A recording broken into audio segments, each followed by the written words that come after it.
Welcome to another episode of The Latest with Maya. Today, I am honored to be having a conversation with Mel Robbins. Mel is an award-winning podcast host, New York Times best-selling author, and one of the most followed and sought after experts in mindset, behavior change, and life improvement. Thank you so much for being on my show. I can't tell you how excited I am to be talking with you. Well, I'm very excited to be here with you too. So the feeling's mutual. Thank you for inviting me.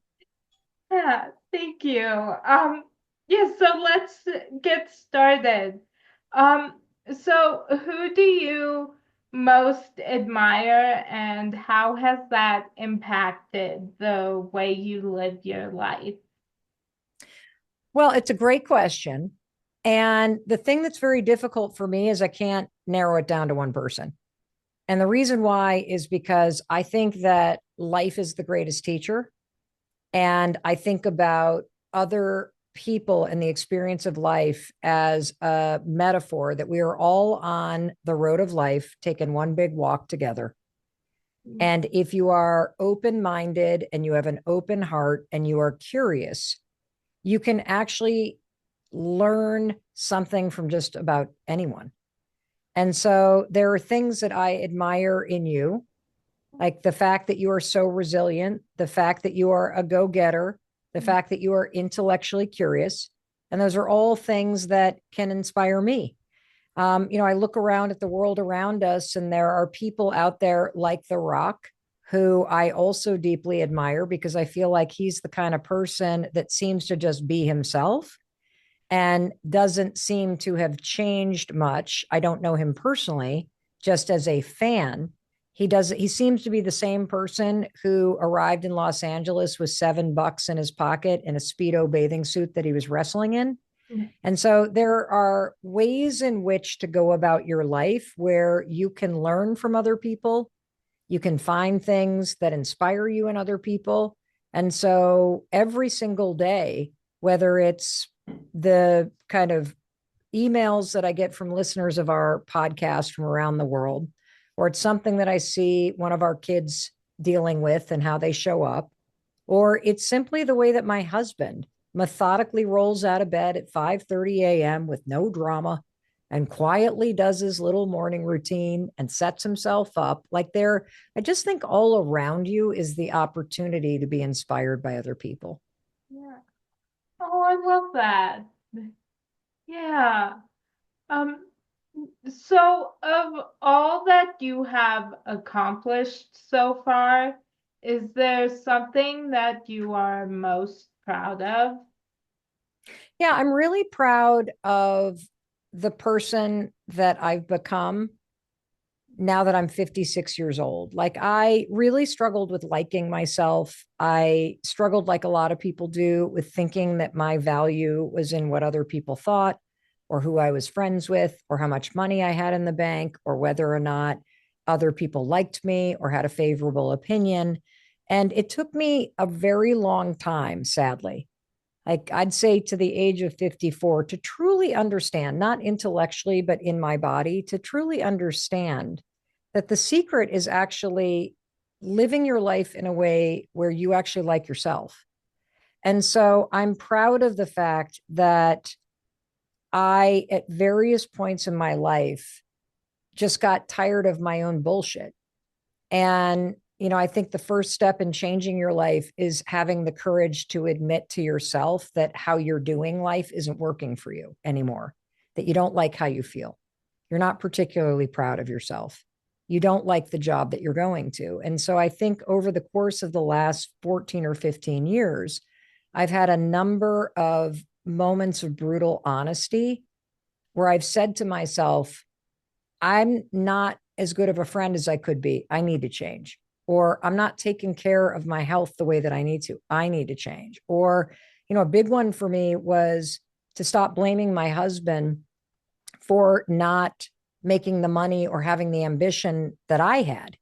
And to really understand that in life, you truly can create almost anything if you're willing to name it and if you're willing to put your head down and get to work on it. And I have gotten to work very hard on really looking at and improving the things about myself that I wasn't proud of. I wasn't proud of how insecure I was. I wasn't proud of what a jealous friend I was. I wasn't proud of the fact that I was constantly pushing my husband and trying to change him. I wasn't proud of the fact that I was kind of a judgy person, or that I blocked a lot of happiness. And so I think that the thing that I'm the most proud of is the amount of work that I've done to understand what happened to me when I was little and what habits and coping mechanisms I carried into adulthood, and really figuring out what kind of person do I want to be and how do I bridge where I am to doing the work to become somebody that I actually wake up every day and say, I'm proud of you. I know you're a good person. I know you try really hard. I know that you have really good intentions and that you're kind and you're warm to people. And I wasn't always that way because I, like a lot of people, was deeply in pain. And I was dealing with issues in my life, whether it was anxiety or past trauma or whatever else that I'd never addressed. And so I ended up taking it out on other people and myself. And so I'm most proud of the work that I've done to become a version of myself that I actually like. So, what small things bring you joy on a daily basis? Um, I live in a very rural area in the mountains. I'm a small town gal, and small town things bring me a lot of joy. So, flowers blooming, the wind chimes blowing, the clouds flying across the sky, the way the light hits the mountains, my dogs panting and smiling and happy to see me. I talking to my mom on the phone, having a really good cup of coffee at my favorite coffee shop. Like the smallest things in life actually turn out to be everything. Yeah, definitely. I just love finding, small things every day that just I'm excited about. Yeah. Yeah, like just the other day I hung up a poster I got a couple years ago that I took down and I rehung it and it just made me so happy to have it back up. So I love that. um, so what is the biggest obstacle you have overcome? I think self hatred. Mm. I think when you are hypercritical of yourself and you have a habit of beating yourself down and seeing all the things that you don't like about yourself and constantly focusing on what you're not doing and how you don't measure up, it's a very hard way to go through life. And so, really getting to work on addressing that and learning a different way to be with myself, to accept the things I can't change, to work hard to change the things that I can, to be a little bit kinder and warmer toward myself, to give myself the things that I was really seeking and hoping other people would give me. I think that's the biggest obstacle and also the most important breakthrough that I've had. Wow. Um, so is there someone who, without fail, always makes you laugh? Yeah, we have three adult kids. They're 26, 24, and 19. And when those three get together, it is like an improv skit, like 24/7. And so our three kids and the way they just cut it up and just bust each other, like I just love being around them. Love that. Yeah. Um, so I am pop culture obsessed and go in stages of shows that I cannot stop watching. Is Yep. there a show that you are currently obsessed with?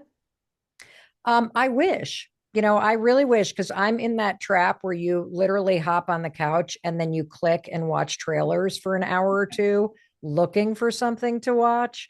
I watched the last thing that I binged watch was I think it's called Drops of God.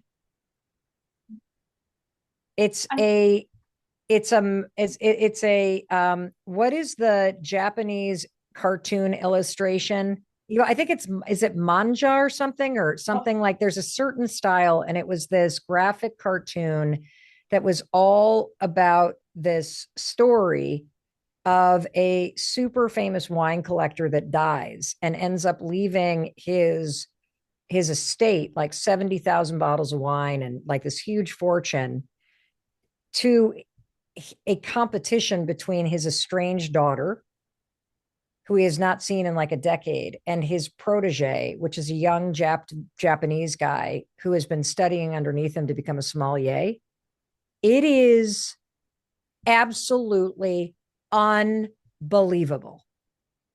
wow. And it goes from Japan to Italy to France to, I mean, it is just, and he sets up a competition between these two to be able to taste and name wines. And she has no training and he's an expert. And it's just absolutely where the thing goes. It's literally adventure, intrigue, like family drama, surprise, like, whoa, so good. Oh, wow. That sounds really interesting.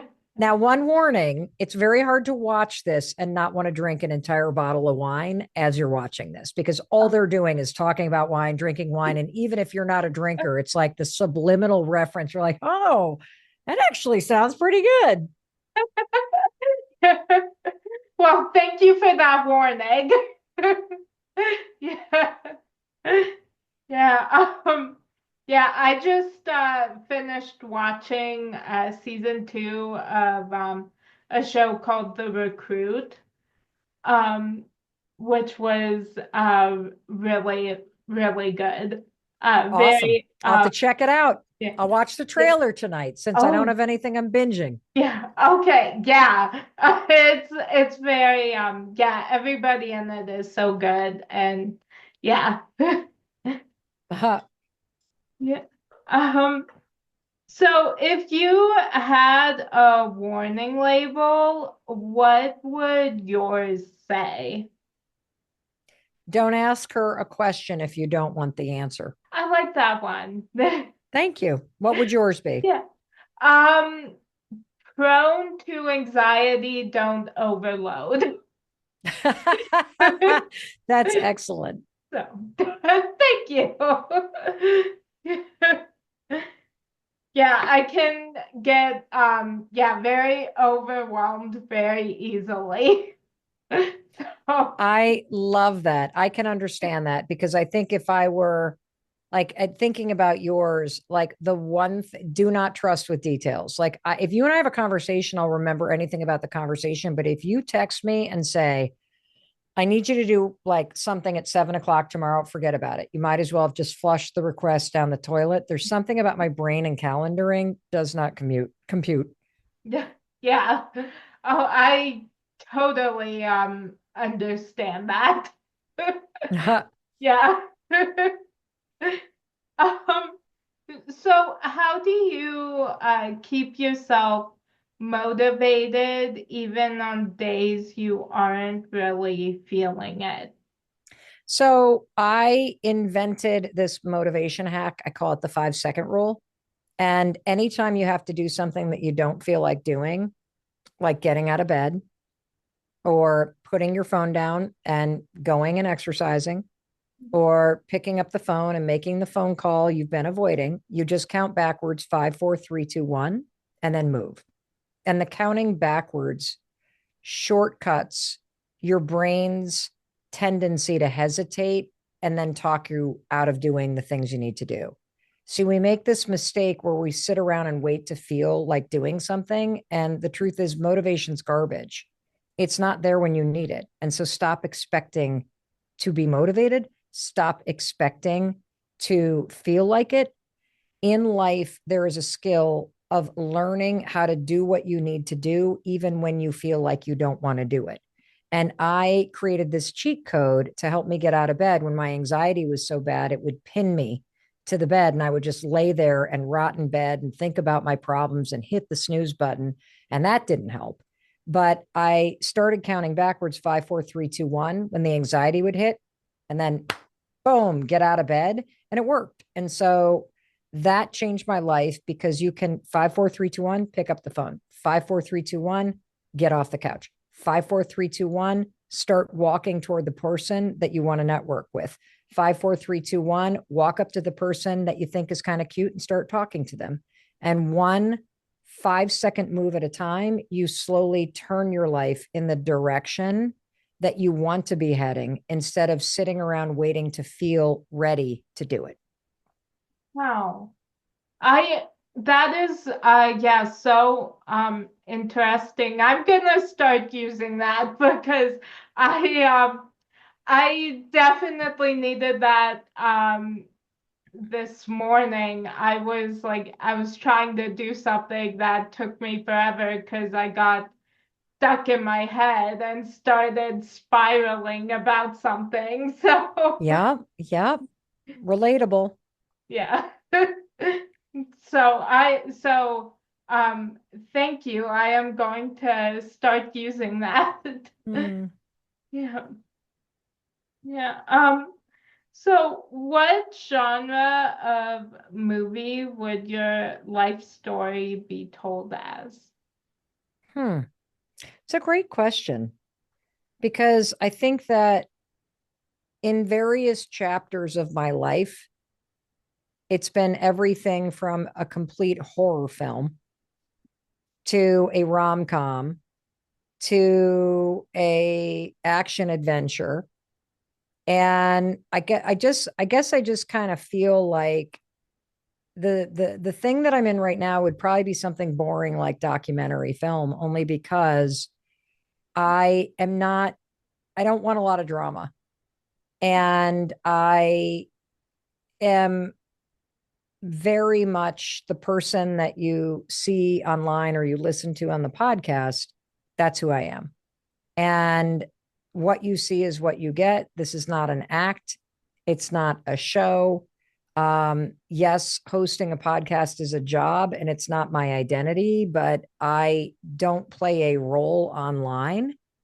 I'm just myself, your friend Mel. And so I would say for this chapter in my life, it's documentary because I'm not playing a character and I'm trying to just stay focused on what's important to me and present what's happening in the hopes that it'll make anybody that listens or watches feel a little bit more hopeful, a little bit more empowered, and a little bit more connected to the simple things they can do to be able to improve their own life or someone else's. Oh, I love that. Yeah. Um, so what three words best describe you? Warm, hardworking, intentional. I love those. What 3 words describe you?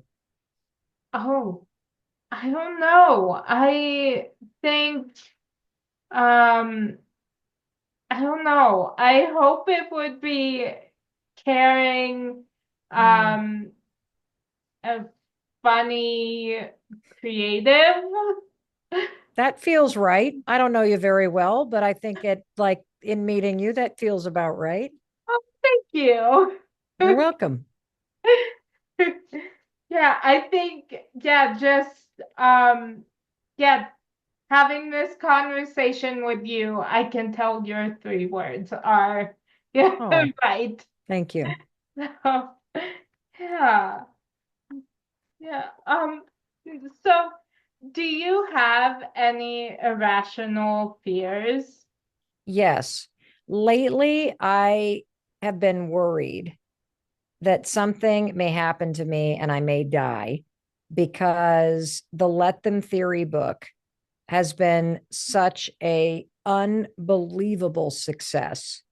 And it has just become so much bigger than a book and so much bigger than me, and is truly setting people free and giving them power, that I know that there's something bigger than me happening and I'm just a part of it.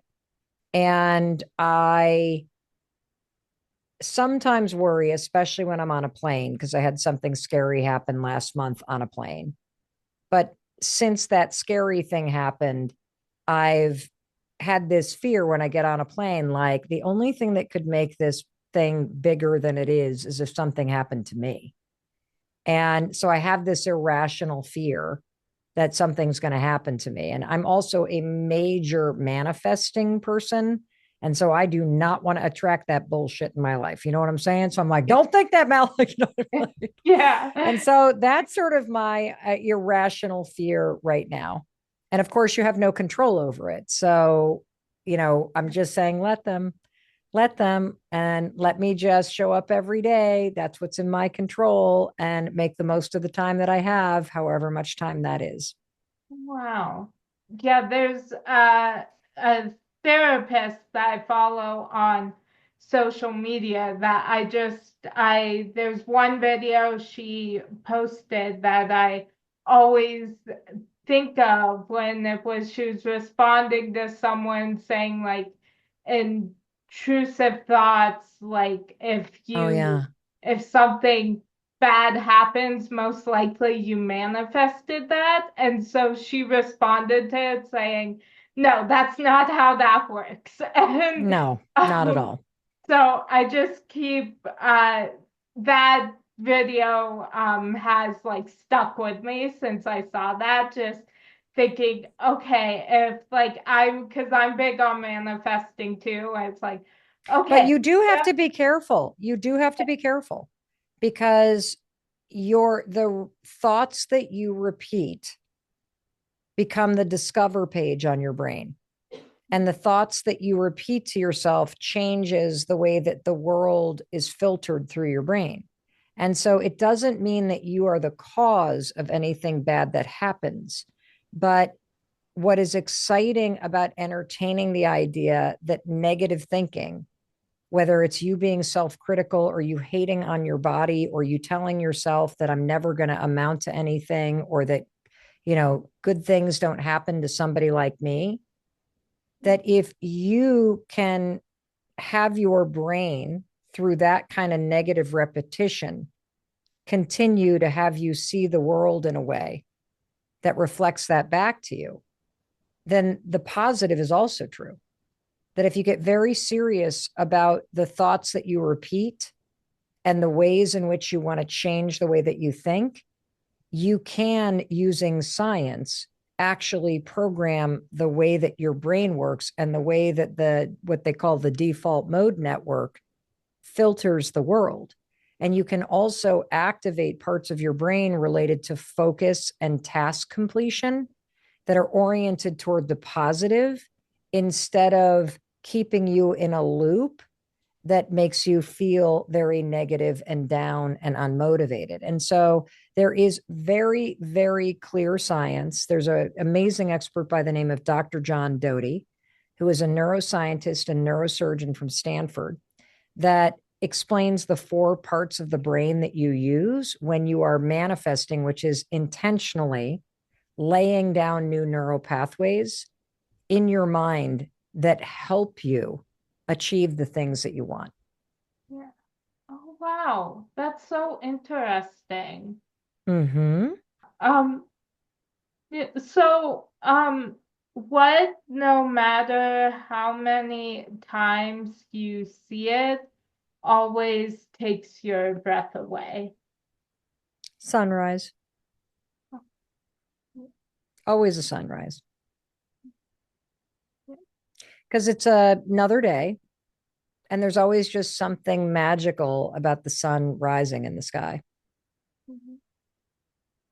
Yeah, I love that. Yeah. Um, so what lessons from your childhood have most impacted your worldview? I have had a lot of questions recently about my childhood, and there's one. Hold on one second. I just got a little fuzzy in my throat here. Yeah. Um, um,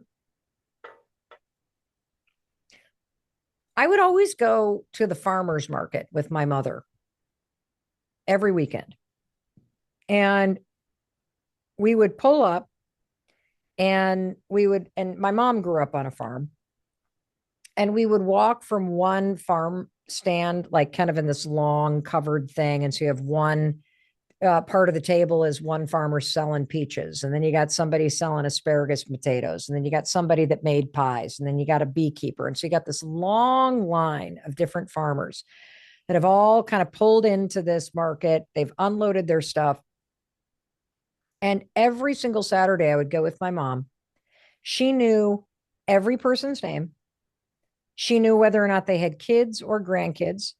She would talk them up about the various varieties of tomatoes or squash or whatever else. And it never really occurred to me until recently that that had a huge impression on me. Just seeing the warmth and the friendliness and the curiosity and taking the time to actually be interested in other people.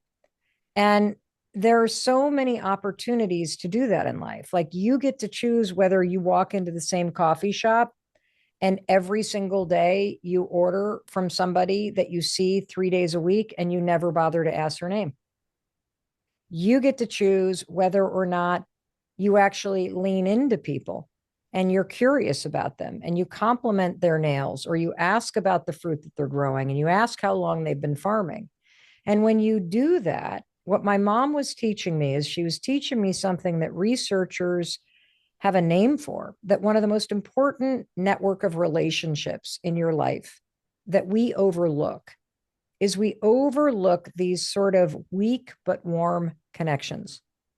It's the person that you see in the elevator in your apartment building. It's the person that you see walking the dog down the street every day. Have you ever stopped and asked the dog's name? Have you ever stopped and asked how long they, have lived in the neighborhood as you pet the dog? It's the person that works at the meat counter at the local butcher that is somebody that you see every weekend. And there is a whole world and network of people that actually create the scaffolding of community for you, where you feel known and they feel known and you feel greeted and they feel greeted, that lift you out of loneliness. And from a very young age, I watched my mother create that everywhere that we went. And it was just her Midwestern warm sensibility that did it. But it is an enormous part of how I go through life, and it is in my DNA. And that is one of the biggest lessons from my childhood. Wow, I love that. Yeah. Um, so I just have one more question for you. Mhm. Um, so I love inspiring and motivational quotes. And this week, the one that spoke to me is a line from the song Colors by Halsey. And it's, "You're ripped at every edge, but you're a masterpiece." Is there a quotation that has inspired you lately? Of course. So, one of my favorite books is by Viktor Frankl, Man's Search for Meaning. I mean, this has probably sold 20 million copies. And it is an extraordinary book. And there is a quote in it that I absolutely love that is, when we are no longer able to change a situation, we are challenged to change ourselves. And what that says to me is basically the heart of the let them theory, that your power is not in what's happening out there. Your power is not in what other people say, do, and feel. Your power is in your response. And when you realize that you can't change what's happening out there, you also recognize that the power has always been in here. I love that. Yeah, I love that quote. Um, that was my final question for you. I can't tell you how much it has meant to me to talk with you. So thank you so much for joining me today, and I hope you have a great rest of your day. Thank you. I have a question for you. Yes, What is your takeaway from this conversation? my takeaway is there's so much. I mean, I'm definitely gonna um be thinking about the 5 second rule and let them theory and yeah. Awesome. So thank you so much. You're welcome. Yeah, and that's a wrap on today's edition of The Latest with Maya.